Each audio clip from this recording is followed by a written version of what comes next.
video, somebody commented that they were wondering if I would do a video about WeChat and why I use it, how I use it, and how to set it up. Sorry about my voice. I actually had pneumonia last week and I'm just getting over that, or I thought I was over it, and I went back to work and now I kind of feel like poop again. So, anyway, WeChat. Yes, I have WeChat, and I did tell you guys I was going to do a video on this a while ago, so thank you for reminding me. Um, I have WeChat. I've been using it for a few years. When I initially set it up, it took me like an entire day on a Saturday because I did not realize that I could go set it up using Google Chrome and use the translate button. So there's a side note for you that will make it a lot easier. Um, the first Chinese social media I set up was Weibo, actually, and I rarely ever use that anymore. Now I just use WeChat for everything. But I also have Weibo, and there's also one called MyPie, which is similar to Musically in America. So if your kids do that or something, or you're aware of what that's like, it's kind of the same thing. So I have those three. I never do anything with MyPie. I barely ever put anything on Weibo anymore, but I do give all of my new parents Weibo, like my Weibo information, because it does have pictures and stuff on there. And I used to record myself reading stories and I would post them on there, but it just took so long to upload it that I quit doing that a long time ago. But there's still a bunch on there, so I just leave it. Um, but WeChat, now, WeChat is kind of like all of your social media in one. So, um, how do I explain? Like in China, they don't have Facebook, they don't use YouTube.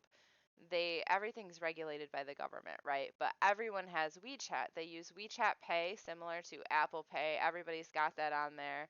I'll show you my WeChat, and then you put posts on there just like Facebook or Instagram or something. You can just put posts. There's lots of posts. So anyway, you can post whenever you want. But the reason that I use WeChat primarily is because I can share my life with my students or what I want them to see, and that's all fabulous through my posts. But I can also talk to them.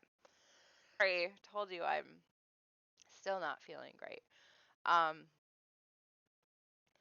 so under contacts, like these are all my contacts over the past few years. I also learned from going to China that it's kind of impossible to get around without WeChat. So they use the location thing on here for when you get a taxi, you use it to pay for everything. It's kind of impossible to live in China without WeChat or to even visit China without WeChat. So but as far as my groups go, I have some group contacts in here, and one of them, I have individual chats, of course, with my parents, and some of them I have relationships with that I've known for a couple of years, right? But I also, what I do is I have this group called VIP Kid Parents, and I know these are my favorite students on here, and I will add them, and I have it set up so that only I can add, or they have to get my permission, because for a while I was having parents add their friends and I didn't know who they were. Um, and what I do with this is, like, recently I just asked them about masks. So I never open more than 2 weeks in advance. I only open for one frenzy at a time. I did when I first started, but I don't anymore. And I don't like certain people booking if I don't like a student or I don't jive with them real well. Like, I want control over my schedule. So, with that being said, I also use it to help the parents that I love book. Okay? So, what I will do is I will keep their normal slots closed for the frenzy. And then on Monday morning, I will text them before I get done working and say, okay, I'm opening up now, and they are ready. And then as soon as I text them, I open them up and they book them. Because otherwise, VIP Kid will book me with trials or something like immediately, and they'll never get that slot. So that way I can keep my regulars on my schedule. The only thing I want to throw out there is with WeChat, these parents can actually call you. It's connected to your phone number and everything. So you want to be careful who you share the information with. Um, so I only, like I said, I only give it to the parents that of the kids that I really enjoy teaching and the parents who seem like I connect with them. If there's someone who annoys me or I really don't want to be teaching their kid, I absolutely will not give them my WeChat information. I just pretend like I don't know what WeChat is. Um, so you don't want them to be able to access you all the time if they're going to misuse that, right? And then I think your question was, how do I get that information to my parents? I've seen other teachers actually post it in their classrooms, but like I said, I'm picky about who I give the information to, so I will not do that. So what I do is um, when I'm in a class with a parent that I really like their kid and it's been a few classes now and I want to keep teaching them and yada yada yada, I will say, "Hey, do you want my WeChat?" Or is mom right there? Yeah, mom's usually right there. You want my WeChat? And all you do is you click on the scan code and you hold it up to the screen and they can scan it right on the screen, and that's super convenient. The other option is you have a WeChat ID, and mine is Teacher Julie RE with the capitals. The uppercase and lowercases matter, but I have in my pre-written feedback, I have a thing written out saying, please don't share this with anyone. I only give it to my favorite students, but here's my WeChat information.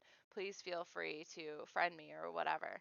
Um, and so I will add that into their feedback. So that's another way as well. But if mom is sitting right there, you can just, the easiest way is just to have them scan it right in class. Now, VIP Kid is A-OK with this. They used to be kind of not so great with it, but they're okay with it. It's okay. It's not against our contract. For Gogokid, it is against your contract, so you don't want to be doing that at Gogokid. And so I would advise you to check your contract before you go reaching out to parents outside of the company. Um, the best thing that I was able to use WeChat for, because I have these parents on here, is that I got to meet a lot of my students when I was in China. And that's the way I did it, because I am connected with them on social media. I can just message them, and a lot of them also sent me gifts to my hotel if we couldn't meet up in person. So, anyway, those are a couple ideas, a couple things you can use it for. I also, if I have, like, I have a few students that I teach 3, 4, 5 times a week, sometimes every day.